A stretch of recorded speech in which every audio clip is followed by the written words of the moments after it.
Il-Global Competitiveness Index jitħejja mill-World Economic Forum. Dan hu rapport li jsir wara studju dettaljat fost 140 ekonomija madwar id-dinja, bilan li jistudja l-fatturi li jwasslu għal produttività u l-prosperità ekonomika. Aktar ma pajjiż ikun fil-quċċata ta' dan l-indiċi, aktar ikun ġab marki tajbin għal dak li rigwarda l-kompetittività u produttività. L-indiċi analizzaw wkoll fatturi li jistgħu jxekklu pajjiż bħal korruzzjoni, il-burokrazija u l-ħela ta' fondi pubbliċi. Dan ir-rapport juri li f'dawn l-oqsma mill-aħħar elezzjoni ġenerali sal-lum pajjiżna mar lura. Fl-2008 f'dak li huwa nepotiżmu, jiġifieri d-deċiżjonijiet ta' uffiċjali tal-gvern li jiffavorixxu ċertu nies.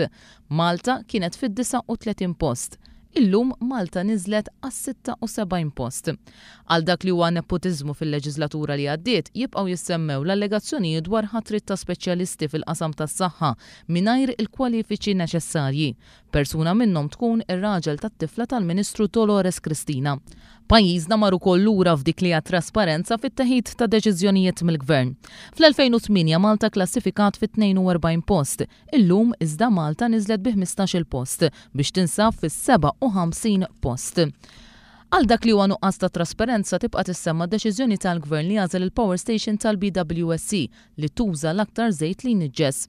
Il-Global Competitiveness Index jitkellem ukoll dwar il-ħela fl-ispiża pubblika fejn mit-38 post fl-2008 pajjiżna niżel fl-44 post fl-2011. Jispikkaw f'dik li ħela l-eluf bar ta' euros minn fuqha fuq ir-riforma tat-trasport pubbliku.